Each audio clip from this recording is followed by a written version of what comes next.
এক পর্যায়ে মুসা পয়গম্বর এমন অবস্থা হওয়ার পর মুসা নবী টের পান নাই। মুসা নবী আবার বলেন চলেন আমরা রওনা দেই। রওনা দিয়া যখন চলিয়া যায় ওই সময় খাদেমকে ডাক দিয়া কয় কি বাবার আমাদের সেই নাস্তাটা কোথায়? মাছ ভাজিয়ে করে নিয়ে আসছিলাম, ওই নাস্তাটা কই দাও। এমন বলার পর ওই খাদেম ডাক দিয়া কয় ইউসা ইবনে নুন বলেন হুজুর আসলে আমাদের তো বলতে মনে নাই ওই মাছটা অমুক জায়গায় যখন আমরা রেস্ট নিয়েছিলাম অমুক জায়গায় মাছটা বের হইয়া আমাদের থলির ভিতর থেকে ওই নদীর ভিতরে চলিয়া গেছে। মুসা পয়গম্বর বলে আমাকে বলো নাই কেন? ভাই আসলে বলতে চেয়েছিলাম কিন্তু ওমা আনসানিহু ইল্লা শাইতান, আমার মন থেকে ভুলায় দিয়েছে শয়তান। আমি তো বলতেই চেয়েছিলাম কিন্তু মনে নাই, মন থেকে সরাইছে শয়তান। এখন এই শয়তান আমার মনের ভিতর থেকে সরাই দিয়েছে। মুসা নবী কয় দ্রুত চলো, আর দেরি করা যাবে না, ওই জায়গায় আমাদের যাইতে হবে, ওটাই আমাদের সফরের স্থান, ওখানে গেলে আল্লাহর ওই বান্দাকে পাবে। হাঁটতে হাঁটতে হাঁটতে হাঁটতে চলে আসছে, ঠিক ওখানে আইসা দেখে মাছটা যেই রাস্তা দিয়ে চলে গেছে বালুগুলো এদিক ওদিক হয়ে গেছে, মাছটা সুড়ঙ্গে চলে গেছে, নদীর ভিতরে চলে গেছে। ওই সুড়ঙ্গ পথ ধরিয়া আস্তে আস্তে যখন সামনে আগাইছে, সামনে যাইয়া দেখে আল্লাহর এক বান্দা কাপড় মোড়া দিয়ে চাদর মোড়া দিয়ে বসে সালাম দিয়েছে। মুসা নবী আসসালামু আলাইকুম ওয়া রাহমাতুল্লাহ সালাম দেওয়ার পর চাদরটা আগলা না কইরা আলগা না কইরা চাদরের ভিতর থেকে সালামের আওয়াজ, ওয়া আলাইকুম আসসালাম ওয়া রাহমাতুল্লাহ মান আনতা, বলো তুমি কে? মুসা নবীকে প্রশ্ন করলেন তুমি কে, তোমার পরিচয় দাও। চাদরে মোড়া দেওয়া ব্যক্তি প্রশ্ন করলেন মান আনতা, তুমি কে বলো। মুসা পয়গম্বর কয় আনা মুসা, আমি হইলাম মুসা, বনি ইসরাইলের নবী। ও তুমি বনি ইসরাইলের মুসা? বলে হ্যাঁ। কেন আসছে? কয় আপনার কাছে আল্লাহ বিশেষ কিছু জ্ঞান দিয়েছেন, ওই জ্ঞানটাকে আমি একটু আহরণ করার জন্য আসছিলাম, আপনার এই জ্ঞানটাকে আমার যদি একটু দিতেন। কয় আমার যে জ্ঞান আছে ওই জ্ঞানটা তোমাকে দেওয়া সম্ভব না, কারণ তোমার ভিতরে সেই জ্ঞান নেওয়ার সেই ধৈর্য নাই। কয় না আমি চেষ্টা করবো অবশ্যই। মুসা নবী রাগী না অরাগী? ধৈর্য বেশি না কম? বারবার শুধু আল্লাহকেই বেশি প্রশ্ন করছে, আল্লাহ এইটা কেন হইল, ওইটা কেন হইল, এইটা কেন করলেন। বারবার মুসা নবী আল্লাহকে এইরকম ভাবে প্রশ্ন করছে বারবার। তো মুসা নবী একটু জেদি নবী, চাদর মোড়া দিয়া ব্যক্তি বলতেছে তোমার দ্বারা সম্ভব না। এখন নিজে একটু আল্লাহর নাম কামিয়ে বলে সাতাজিদুনি ইনশাআল্লাহু সাবিরা ওয়ালা আ'সি লাকা আমরা, আমি আপনার সাথে ওয়াদা দিচ্ছি যতক্ষণ না আপনি আমাকে কোনো ব্যাপারে অর্ডার দিবেন ততক্ষণ পর্যন্ত আমি সবর করার চেষ্টা করব। কই তাই পারবা? হ্যাঁ পারবো। কই ঠিক আছে তাহলে চলেন আমার সাথে, যেহেতু আপনি পারবেন, তবে একটা শর্ত, আমি যতক্ষণ পর্যন্ত কোনো কথা ভেদ না বলবো ততক্ষণ পর্যন্ত আপনি আমার কাছে কোনো প্রশ্ন করতে পারবেন না। এমন বলার পর রওনা দিছে। আপনারা কি ধৈর্যচ্যুত হন? হ্যাঁ, আল্লাহ কবুল করেন। বলে না একটা শব্দ তুমি কথা বলতে পারবা না, চুপ। এই কথা বলার পর মুসা নবী ভাই ঠিক আছে আল্লাহ আপনি এই ঠিক আছে হযরত, আপনি যখন যা বলবেন আমি সেটাই শুনবো, আমি কথা বলবো না, আমি প্রশ্নও করবো। তো হাঁটতে হাঁটতে নদীর কিনারে গেছে। নদী পার হইয়া ওই পাশে যাবেন, কোনো তরি নাই, নৌকা নাই, কি করবে? ওই পার থেকে এক মাঝি নজর করে দেখতেছে এই পাশে তিনজন ব্যক্তি দাঁড়ানো। এই তিনজনের ভিতর থেকে একজনকে আবার দেখা যায় আল্লাহর এক বিশেষ বান্দা, যার নাম হলো খাদির। খাদিরুন শব্দের অর্থ হলো সবুজ। যেমনি দিয়ে হাইটা যাইতেন ওই রাস্তাটা সবুজ হয়ে যাইত, যেখানে বসতেন সেই জায়গাটা সবুজ হয়ে যাইত, মরা জায়গা হইলে জীবিত হয়ে যাইত, এজন্য ওনার নাম খাদির। তো ওই নৌকাওয়ালা উপাস থেকে দেখতে পাইছে যে নদীর ওপারে তিনজন ব্যক্তি, তার ভিতরে বিশেষ ব্যক্তি খাদিরকে দেখা যায়। তো উনি সাহায্যের জন্য কোনো নৌকা নাই, উনি আসছে যে নৌকা দিয়ে ওনাদেরকে পার করে দিন। শুধুমাত্র ওনারা তিনজন আসছে, সুন্দর নতুন নৌকা নিয়ে উঠাইছে। আপনি খাদির? কয় হ্যাঁ। কয় উঠেন, আমি আপনাদের সহযোগিতা করি। নদী পার করে দিছে। নামার সময় নৌকাটা মাঝখান দিয়ে একটা তক্তা ফাটাই দিছে। মুসা নবী এমনি রাগী, কি ব্যাপার হযরত, উনি এত উপকার করলেন, নদীর ভিতরে কোনো কিছুই ছিল না, আমাদের পার হওয়ার ব্যবস্থা ছিল না, সে আমাদের পার কইরা দিলেন, অথচ আপনি এত বড় ক্ষতি তারে করলেন, কেন আপনি তার নৌকার তক্তা উঠাই দিলেন? সঙ্গে সঙ্গে হযরতে খদির বলে, ওই যে আমি কইছিলাম না আপনি আমার সাথে থাকার সেই যোগ্যতা হারাবেন, যেই বিষয়ে আপনার জ্ঞান নাই, আপনি আসলে ধৈর্য কিভাবে রাখবেন সে বিষয়ে। কয় আমার ভুল হয়ে গেছে, আমি আসলে আপনার কাছে ক্ষমা যাচ্ছি, আপনি আমাকে মাফ করেন, নিয়ে চলেন সামনে। আবার সামনে যাওয়া শুরু হয়ে গেল। সামনে যাইতে যাইতে হঠাৎ ছোট ছোট বাচ্চারা খেলাধুলা করতেছিল, একটা সুন্দর ফুটফুটে ছোট্ট বাচ্চাকে ধইরা হযরতে খদির ধইরা তারে গলা মুটকাইয়া একেবারে হত্যা করিয়া ফেলাইছে। ছোট্ট বাচ্চা, সুন্দর চেহারা। এমন অবস্থা হওয়ার পর মুসা কালিমুল্লাহ ডাক দিয়ে কয়, হায় হায়, এইটা আপনি কি করলেন? এত সুন্দর একটা বাচ্চারে বিনা অপরাধে আপনি কেন হত্যা করলেন? কইছিলাম না প্রশ্ন করবেন না, আমি না বলা পর্যন্ত আপনার তো নিষেধ ছিল। কয় হযরত মাফ করবেন, আমি ক্ষমাও চাই, আপনি আপনার কাজ সামনে চালায়া যান। এক পর্যায়ে যাইতে এক পর্যায়ে সামনে গিয়া ওনাদের ক্ষুধা লাগিয়া গেছে, দীর্ঘ সময় সফর করেছে, পেটের ভিতরে খানা নাই, ক্ষুধা লাগিয়া গেছে। এক মহল্লার ভিতরে পৌঁছাইয়া ডাক দিয়ে কয়, আমাদেরকে যদি একটু খানা দাও, আমি তোমাদের কাছে একটু খানা চাই, তোমরা আমাদেরকে একটু মেহমানদারি করাও, খানা খাও। এলাকার মানুষ ডাক দিয়া কয়, না না, আপনারা আমাদের মহল্লা সাইডে চলে যান।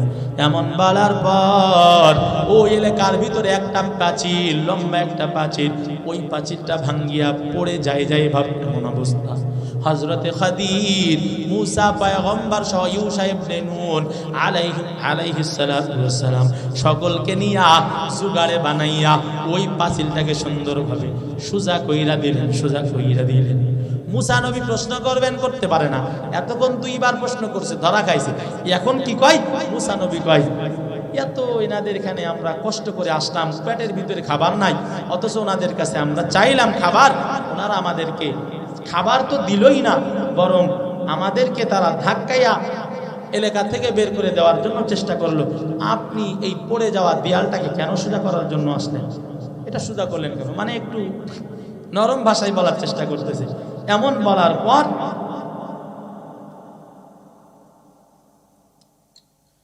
এই কথা বলার পরে হযরত খদির ডাক দিয়ে কয়, হাযা ফিরাকা বাইনি ওয়া বাইনা, এটাই হলো তোমার আমার পৃথক হওয়ার স্থান। তুমি এতক্ষণ পর্যন্ত যা করছো আমি মানছি, আর সম্ভব না। তুমি জানো এই শুরু থেকে এই পর্যন্ত কি ঘটছে? আমি নদীর ওই পারে দাঁড়ানো ছিলাম, আমার নদী পার হওয়ার কোনো রাস্তা ছিল না, ওই ব্যক্তি পার করিয়া দিল, আমি কেন ওই ব্যক্তির তক্তা উঠাইয়া দিলাম? এলাকার ভিতরে একজন জালেম বাদশা আছে, যেই জালেম বাদশা তার লোকজন পাঠাইয়া নতুন নতুন নৌকাগুলা নিয়া ওই নৌকাগুলো সুন্দরভাবে নিজের আয়ত্তে নিয়ে নেয়। এমন লোক বুঝে নাই। বাংলাদেশের ভিতরে খাইতে খাইতে শেষ করে দিচ্ছে, ব্রিজ কালভার্ট সব শেষ। এইরকম আল্লাহর ওলি নাই। হ্যাঁ, বাথরুম পর্যন্ত খাইছে, এরকম আল্লাহর ওলি নাই। এক আল্লাহর ওলি ধরা পড়ছে, সে কয় আমারে সাইডা দেন, আমি সব দিন একা আমি করি। আসলে আমাদের উদ্দেশ্য কোনো ব্যক্তিকে নিয়ে আলোচনা না, তবে এতটুকু বোঝানোর জন্য। মুসা পয়গম্বরকে বলতেছে, আমি যখন ওপাশে ছিলাম, আমি এই লোকটা আমাকে পার করে দিল। এই লোকটা বড় ভালো, তারা ভাইয়ের ভিতরে তারা 11-12 জন ভাই। এই 12 জন ভাইয়ের ভিতর থেকে এই নৌকাওয়ালা একজন, এর আরো 5 ভাই আছে যারা নৌকা চালাইয়া জীবিকা অর্জন করে। এদের আরো 6টা ভাই আছে যারা কাজকর্ম করতে পারে না, যারা অক্ষম, যারা লুলা বুবা এইরকম শ্রেণীর। এরা 6 জন মিলিয়া সংসার চালায়। যার কারণে এই বান্দার নৌকাটা নতুন দেখা ওই বাদশা সিনাইয়া নিবে।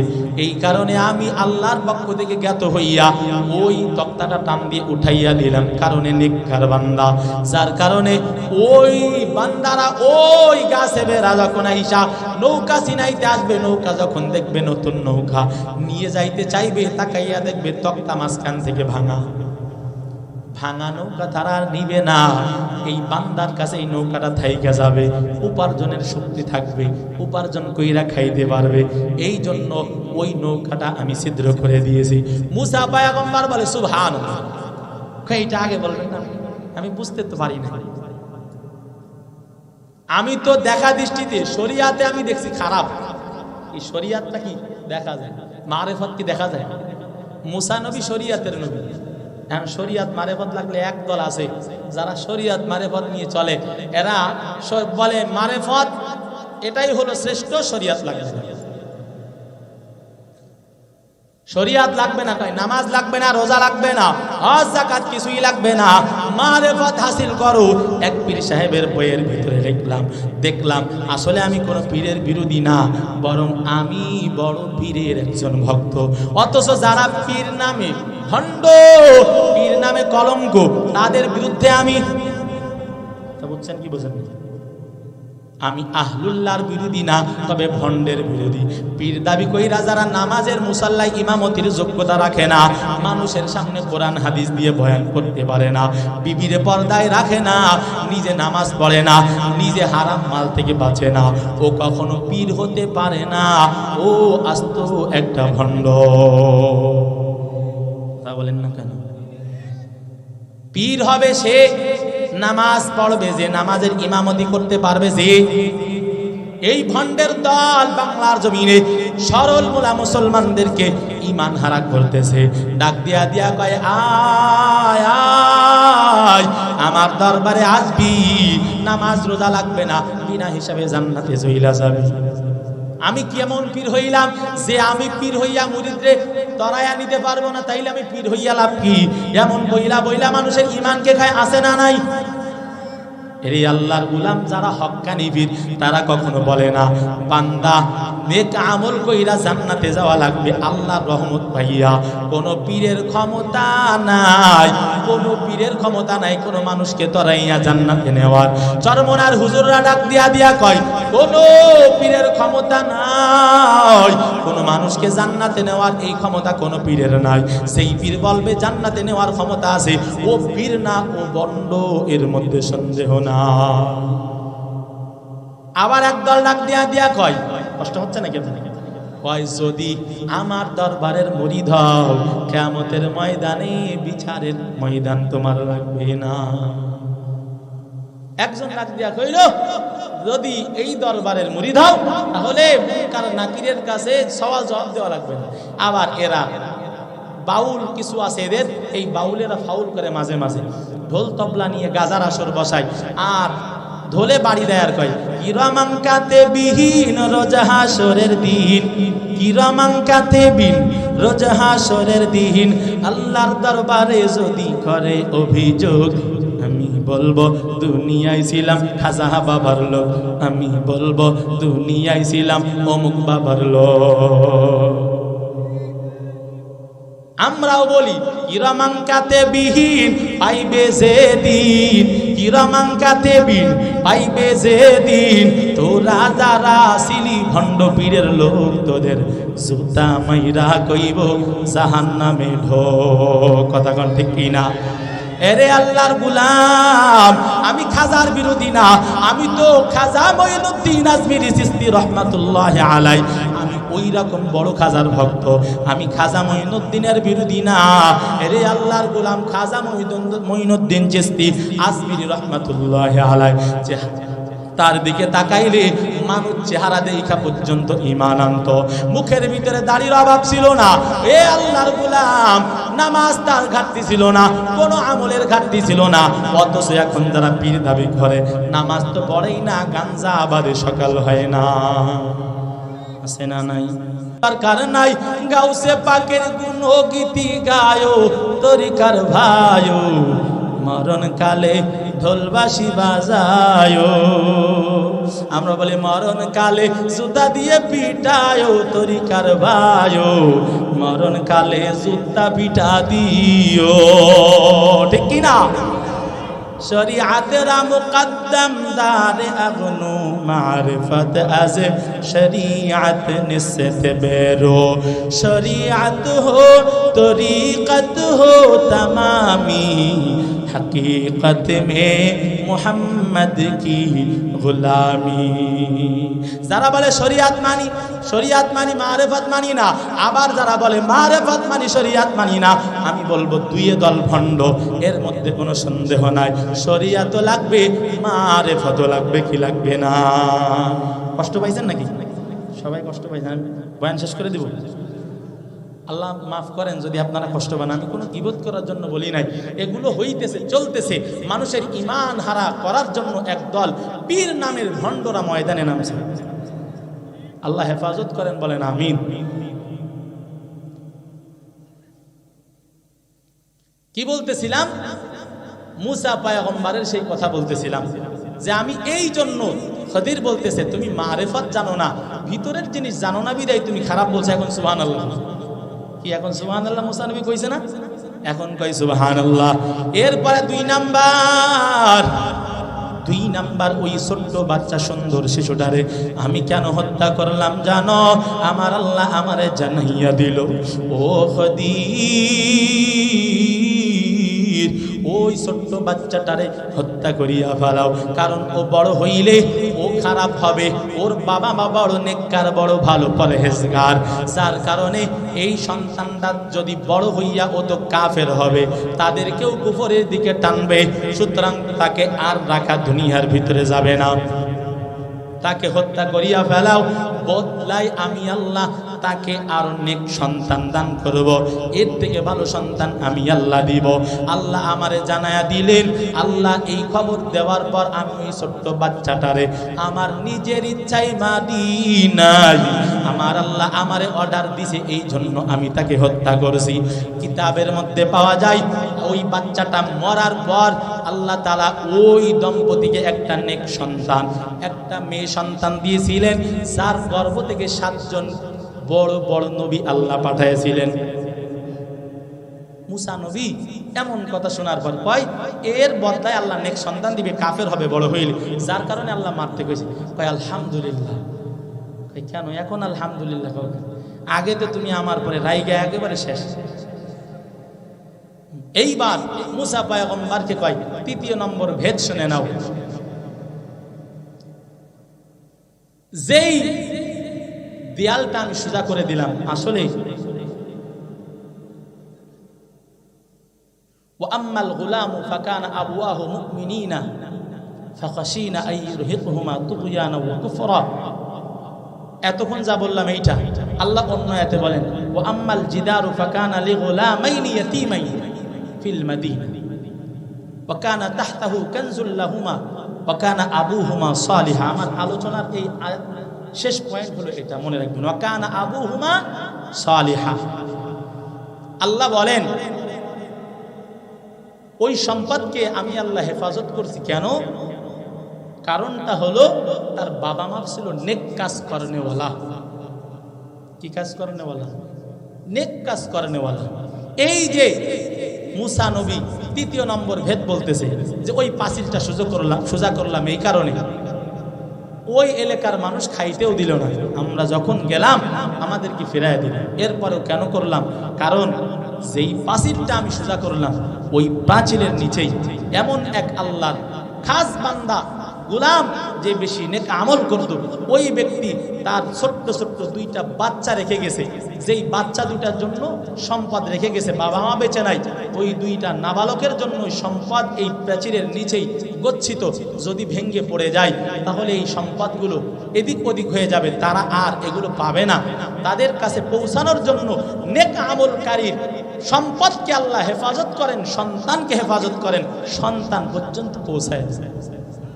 আরো আসতে বলেন, কথা বুঝছেন? খদির এখন ডাক দিয়ে কয় ও মুসা পয়গম্বর, এই মালটা আমার আল্লাহ এই প্রাচীরটা সোজা করার মাধ্যমে আমার আল্লাহ ওই দুই এতিমের মালকে হেফাজত কইরা ওই দুই এতিম যখন বড় হবে ওই সময় তারা আসবে আমার আল্লাহ তাদেরকে ওই মাল তাদের কাছে পৌঁছে দিবেন। এই কারণে তারা এখন ছোট, তাদের বাবা মা মারা গেছে, ওই মালটা আল্লাহ এই প্রাচীরের মাধ্যমে আমাকে উঁচা করার মাধ্যমে হেফাজত করলে। এরে আল্লাহর গোলাম, কি বলতেছিলাম, দুনিয়াতে 4টা নগদ নগদ পুরস্কার। আর লম্বা করবো না, আর লম্বা নাই, অনেক টাইম হয়ে গেছে, 11:36 বাজে। হ্যাঁ, তাই কি বললাম, 1 নাম্বার পবিত্র একটা টেনশন মুক্ত হায়াত, 2 নাম্বার তার সন্তান আদিকে তার মালকে আল্লাহ হেফাজত করবেন, 3 নাম্বার তার যা প্রয়োজন হবে আল্লাহ তার প্রয়োজনগুলো মিটায় দিবেন। বলেন সুবহানাল্লাহ। প্রয়োজন মিটায় দিবেন, যখন যা প্রয়োজন হবে তখন সেই প্রয়োজনগুলো আল্লাহ মিটায় দিবেন। উঠাউটির দরকার নাই, এখনই মোনাজাত দিব। আপনারা বিরক্ত হচ্ছেন আমি বুঝতে পারছি, আসলে আমাদের প্রত্যেকদিন কথা বলা লাগে, এজন্য আমাদেরও কষ্ট হয়।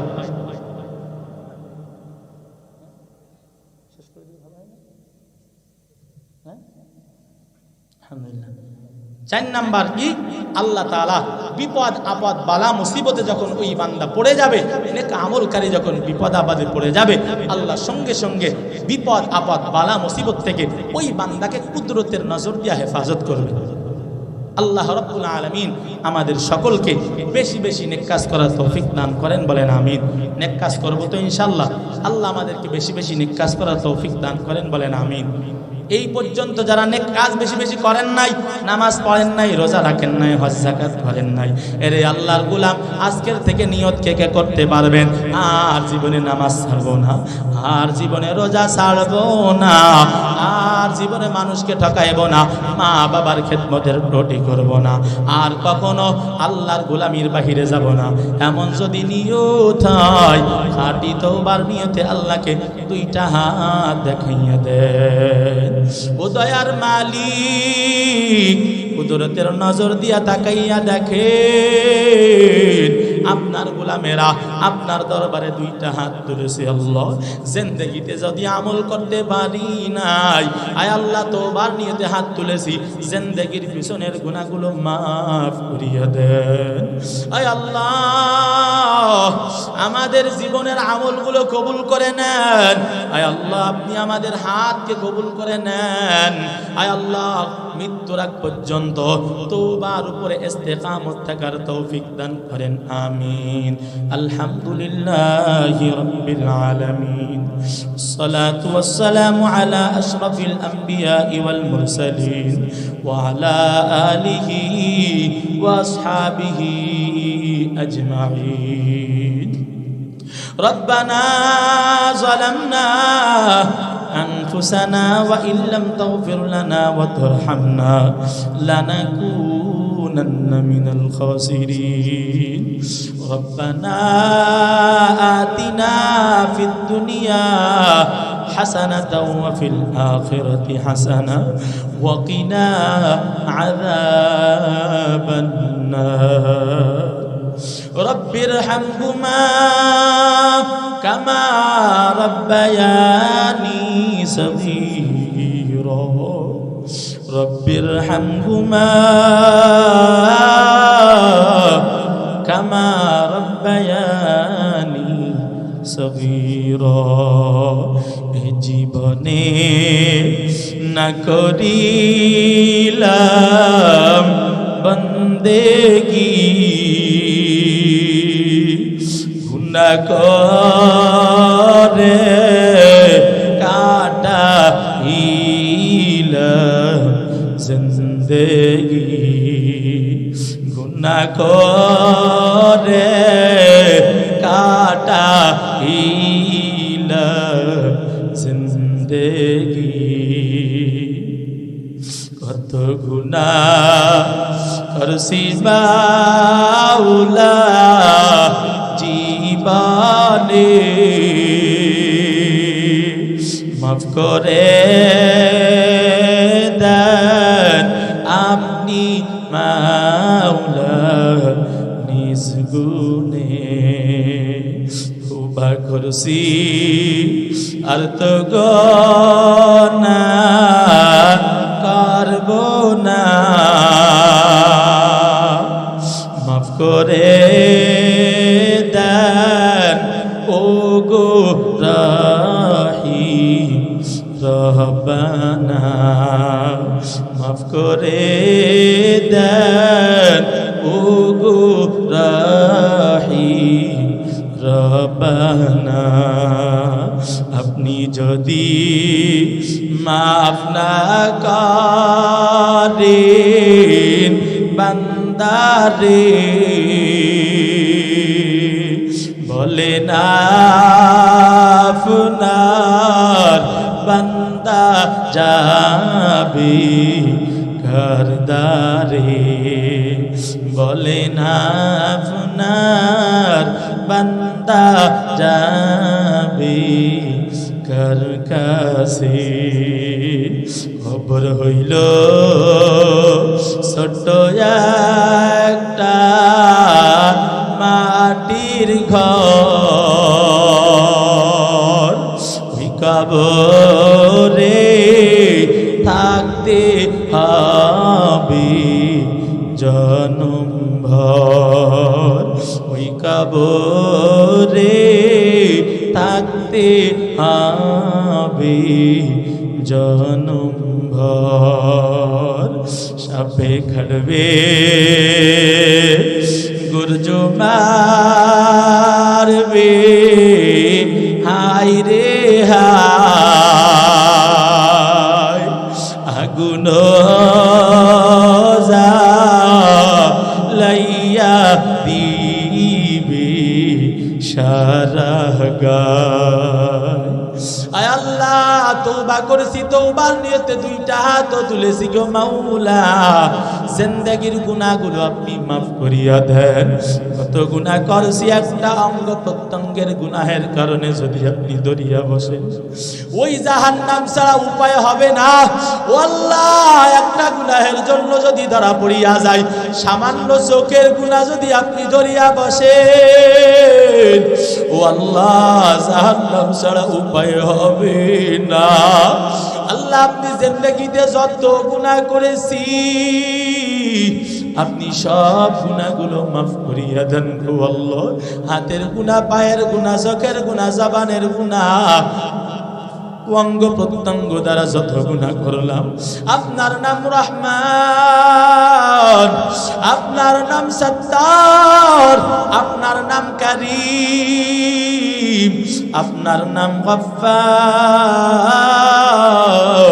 ও আল্লাহ, আপনি তো ক্ষমা করনে বলা, আপনার গফফার নামের সিফাত দিয়া জিন্দেগীতে যত গুনাহ করেছি ক্ষমা কইরা ওই গুনাহগুলো নেকের দ্বারা আপনি পরিবর্তন করিয়া দেন। ও রব্বুল আলামিন, আমাদের বাবা মার জিন্দেগীর গুনাহগুলো আপনি মাফ করিয়া দেন গো আল্লাহ। আমরা যারা হাত তুলেছি এই মজলিসে, জানি না কার মা নাই, জানি না কার বাবা নাই, মা হারায়া বাবা হারায়া এই মজলিসের ভিতরে যারা দুইটা হাত তুলিয়া দিছে গো মাওলা, ও আল্লাহ, আপনি তাকাইয়া দেখেন, এতিমেরা আপনার দরবারে দুইটা হাত ভিখারির নাই জাকাইয়া দিছে।